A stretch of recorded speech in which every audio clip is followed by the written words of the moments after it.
फलाना motivational speaker उसने एक प्रोजेक्ट लॉन्च किया और उसने कहा ये चीज़ है ना, चलो जी इसके पीछे। अचानक एक और वीडियो देखी कि वो फलाना कह रहा है कि अब ये करो, तो अब उसके पीछे। वो फिर एक और वीडियो आई परसों कि आओ मुझसे ये सीख लो, तो अब उसके पीछे। अगले दौर में आप बस खंडरात हो और वो बस नज़र आ रहा हो आपके खंडरात से कि वंस अपॉन अ टाइम ये क्या ऊंची बिल्डिंग थी। तो मायूस नहीं होना, कभी इंसान जो है वो लो होता है, कभी इंसान हाई होता है। सबसे पहला जो प्रोक्रेस्टिनेटर है वो है द परफॉर्मर। ये कुछ नाम दिए हुए साइकोलॉजिस्ट ने, हार्ड एंड फास्ट रूल्स नहीं है, आपको मुख्तलिफ आर्टिकल्स मिलेंगे, हो सकता है ये टाइप किसी और नाम से हो, लेकिन एनीवे क्रक्स यही है। द परफॉर्मर वो वाला प्रोक्रेस्टिनेटर है जो 11th आवर मैन है। 11th आवर मैन होता है जो कहता है जी कि मैं आखिरी घंटे में सब कुछ कर लूँगा, और वो कर भी लेता है और वो बड़ा खुश भी होता है, अच्छी बात है। लेकिन वो ये नहीं सोचता कि ये सेल्फ सस्टेनिंग नहीं है, ये मॉडल, इसकी सस्टेनेबिलिटी बहुत वीक है। और ये मैं आपको आर्टिकल्स से हट के बाद अपना पर्सनल एक्सपीरियंस बताता हूँ, अपनी पर्सनल ऑब्जर्वेशंस। मैंने कई लोग देखे हैं अपने वर्क प्लेस पे जो जॉब से निकल जाते हैं अल्टीमेटली इस आदत की वजह से, क्योंकि वो 11th आवर मैन होते हैं, उनके साथ कोई चल ही नहीं पाता, लोग फ्रस्ट्रेट होते हैं, वो अपनी पेस से चल रहे होते हैं, वो चिल बैठे होते हैं, बाकी पैनिक हो रहे हैं कि भाई इवेंट आ रहा है, इवेंट आ रहा है, तुम्हारा बैकअप क्या है, ये क्या है, वो कहते हैं सब रेडी है, और वो कर भी लेते हैं एट दी एंड। लेकिन ये कि वो टीम प्लेयर कभी नहीं बनते। और ये याद रखें कि ऊपर जाने के लिए you have to be a team player. आप लोगों ने शायद वो पिक्चर देखी कि नहीं देखी, एक वुल्फ पैक की, वो लीडरशिप की ट्रेनिंग्स में दिखाते हैं हम, उसमें आपने नोट करना है, वो पिक्चर अभी मेरे होती तो दिखाता है, एनीवे मैं एक्सप्लेन कर देता हूँ। उसमें उन्होंने पिक्चर में दिखाया कि वुल्फ जा रहे हैं साइबेरिया या शायद अलास्का में, बर्फ़ वाली जगह है, तो उन्होंने ये पूछा उस पिक्चर में कि लीडर कौन है, वो काफ़ी ज़्यादा वुल्व्स हैं, और इंटरेस्टिंगली ज़्यादातर लोग कहते हैं जो सबसे आगे है वो लीडर है, जबकि सबसे पीछे वाला लीडर है। और उन्होंने फिर उसको एक्सप्लेन किया कि ये लीडरशिप क्या है। उन्होंने कहा कि ये जो सबसे आगे वुल्व्स है ना, ये बीमार वुल्व्स हैं, ओल्ड वुल्व्स, और जो सबसे तगड़े और सबसे ज़्यादा एक्टिव वुल्व्स हैं वो उसने एंड में रखे हुए, और कुछ बीच में रखे हुए, यानी वो डेजिग्नेट किया हुआ है बीच में, एंड में, और ख़ुद सबसे एंड में है। खुद सबसे एंड में इसलिए है कि पीछे से कोई अटैक हो तो सबसे पहले वो खुद सेक्रीफाइस करे। आगे सबसे ज़्यादा उसने जो है वो ओल्ड वुल्व्स इसलिए रखे हुए हैं because they will set the pace. अगर तगड़े आगे होते, पीछे वालों ने कॉम्प्लेक्स से ही मारे जाना था और उन्होंने आगे चलना ही नहीं था, वो पीछे रह जाते। ये कौन सी लीडरशिप है?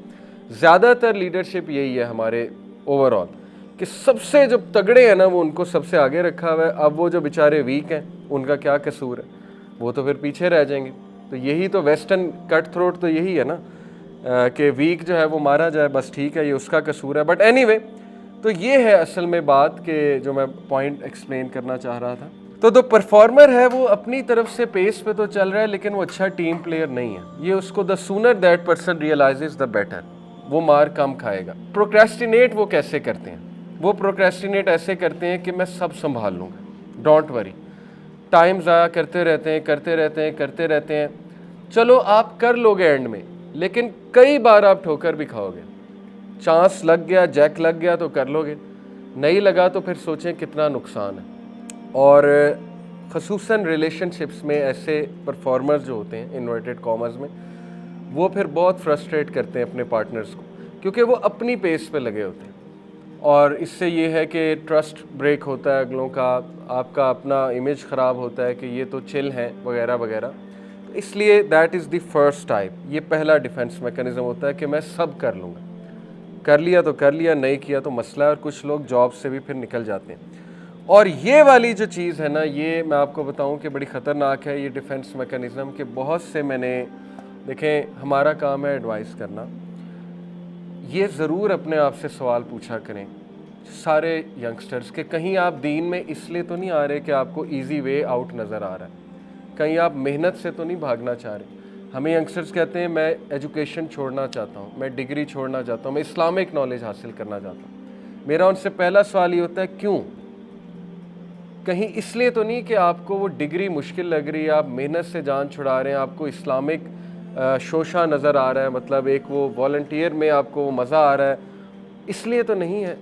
ये ज़रूर देखा करें। ये एक्चुअली मुझसे भी एक आलिम दीन ने सवाल किया था जब मैंने उन्हें कहा था कि मैं इंजीनियरिंग छोड़ना चाहता हूँ और मैं मदीना यूनिवर्सिटी जाना चाहता हूँ। तो ये बड़ा वैलिड सवाल है। देखिए मुसलमान हार्ड वर्किंग और कॉम्पिटेंट ही अच्छा लगता है। तो हम क्या समझते हैं, दीन में आके हार्ड वर्क नहीं है, बहुत हार्ड वर्क है, बहुत कॉम्पिटेंसी चाहिए। तो मेक श्योर कि जब आप दीन में आ रहे हैं तो आप पीछे से बहुत तगड़ा बैकग्राउंड देखें। अल्लाह के नबी ने हज़रत उमर क्यों मांगे थे? वो तगड़ा बैकग्राउंड था पीछे से, उन्हें पता था ये इंसान, ये शख्स आ गया दीन में तो कितना बूस्ट होगा दीन, इसलिए अपने आप को ज़रा कॉम्पिटेंट और तगड़ा बनाए।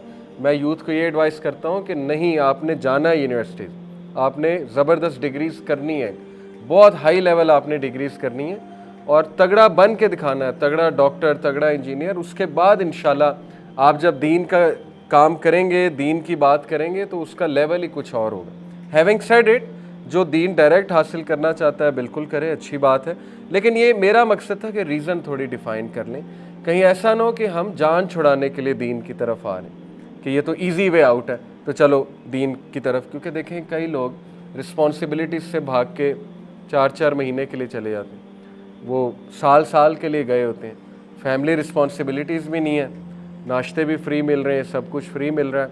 मैं तबलीग के काम को अंडरमाइन नहीं कर रहा, बहुत अच्छा काम है, उसको सराहना चाहिए, उसके बहुत पॉजिटिव इफ़ेक्ट्स आए हैं, लेकिन कई लोग इसलिए जाते हैं, आई नो ना, क्योंकि it's an easy way out, आपको सब कुछ मिल रहा है और रिस्पॉन्सिबिलिटीज़ आप पे कोई भी नहीं है। तो ये हमने देखना है कि कहीं ये तो नहीं रीज़न। तो पहला जो प्रोक्रेस्टिनेटर है वो होता है द परफॉर्मर। दूसरा प्रोक्रेस्टिनेटर है द परफेक्शनिस्ट, और इसको सेल्फ डेप्रिकेटर भी कहते हैं।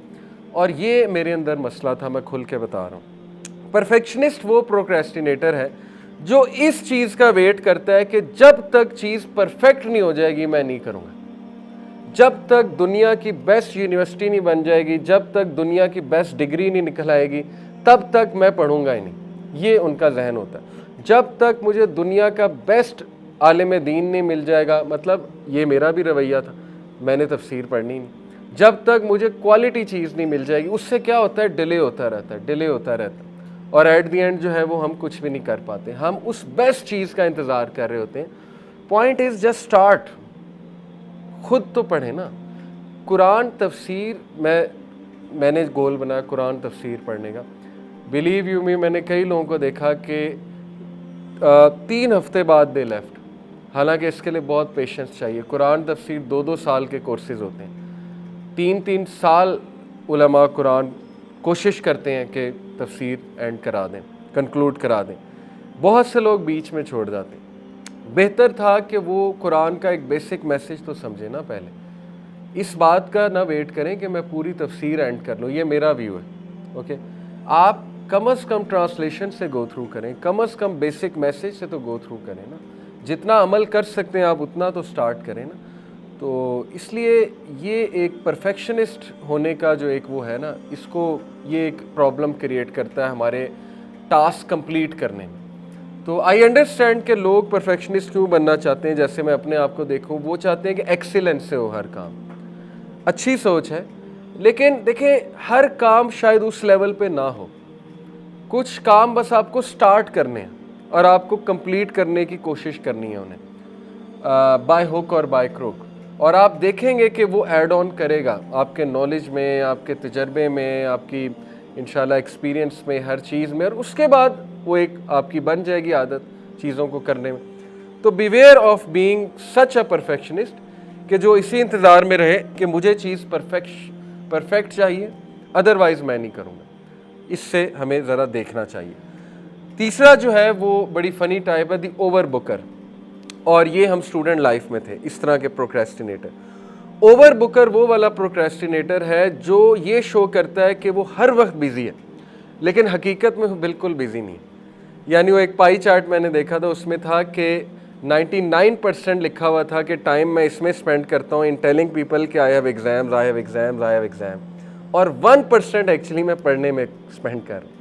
99% शोर शराबे में कि मुझे डिस्टर्ब ना करो, मुझसे ज़्यादा बिज़ी इंसान ही कोई नहीं, हम भी करते थे, और 1% जो है वो एक्चुअल पढ़ाई हो रही है। तो ये भी हमें देखना है कि हम कहीं ओवर बुकर तो नहीं हैं कि हमने हर जगह हमने फेसबुक पे पूरा लिखा हुआ है CEO एट फलाना और एनालिस्ट एट फलाना और ये एट फलाना, और जबकि रियलिटी में हम कुछ भी नहीं कर रहे। तो ये भी एक प्रोक्रेस्टिनेशन की निशानी है कि you are delaying things, you are delaying task and you are telling people that you are over busy.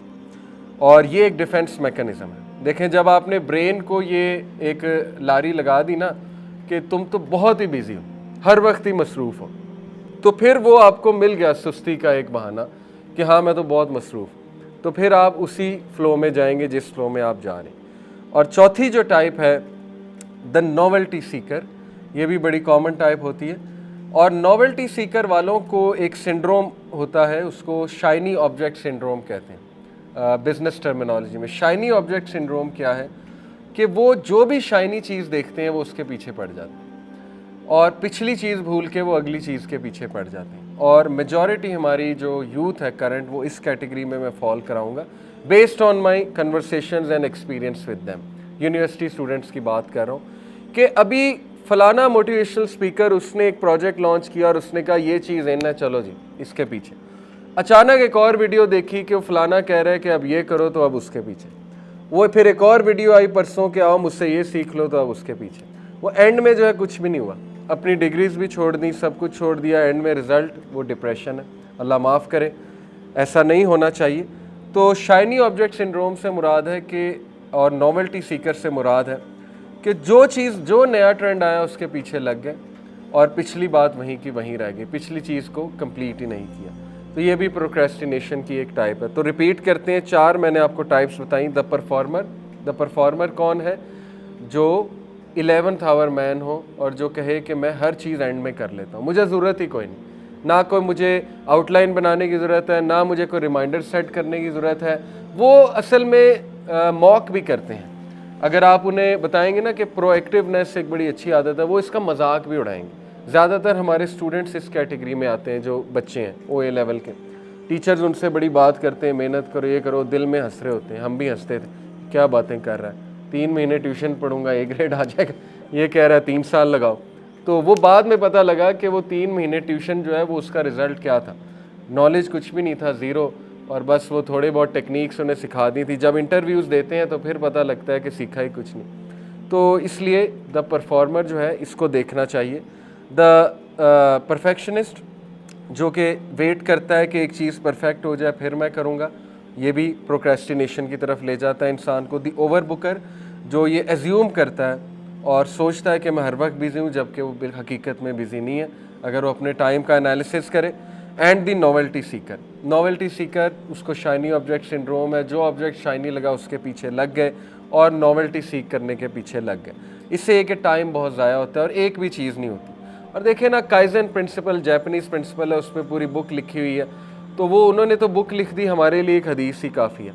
रसूलुल्लाह सल्लल्लाहु अलैहि वसल्लम ने कहा कि अल्लाह के नज़दीक पसंदीदा अमाल क्या है, जो को बताएगा, जो कम हो लेकिन कंसिस्टेंसी से हो। तो काइजन यही है, जापानीज़ प्रिंसिपल यही है, छोटे छोटे स्टेप्स लेकर बड़ी चेंज लाओ। ये इन शॉर्ट काइजन प्रिंसिपल है जो तमाम मल्टीनेशनल्स लगाते हैं। तो देखिए, नोवेल्टी सीकर होने में कोई हर्ज नहीं है, अच्छी बात है।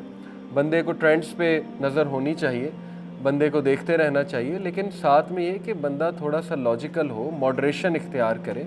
रसूलुल्लाह सल्लल्लाहु अलैहि वसल्लम ने कहा कि everyone has his time of energy and every time of energy is followed by a time of lethargy, so I advise you to be moderate। हदीस का कॉन्टेक्स्ट है कि मैं तुम्हें नसीहत कर रहा हूँ और मेरे पास होप है उस इंसान के लिए जो मॉडरेट है, जो बहुत ज़्यादा एनर्जी में एक्सट्रीमिस्ट नहीं हो जाता और जो जब बहुत लो होता है तब भी एक्सट्रीमिस्ट नहीं हो जाता है, मॉडरेशन इख्तियार करता है। तो ये उतार चढ़ाव आता रहता है, नो इशू। परफेक्शनिस्ट ना बने। जब आप हो सकता है किसी दौर में बहुत ऊंची बिल्डिंग हो, आप हो सकता है अगले दौर में आप बस खंडरात हो और वो बस नज़र आ रहा हो आपके खंडरात से कि वंस अपॉन अ टाइम ये क्या ऊंची बिल्डिंग थी। तो मायूस नहीं होना, कभी इंसान जो है वो लो होता है, कभी इंसान हाई होता है। और ये अल्लाह की सुन्नत भी है, तिलकल अय्यामु नुदाविलुहा बैनन नास। सूरह आले इमरान में अल्लाह कहते हैं कि उतार चढ़ाव और दिन रात हम लाते रहते हैं। किस लिए? वलियालम अल्लाहु लज़ीना आमनु, ताकि हम देखें तुम में से ईमान वाला कौन है।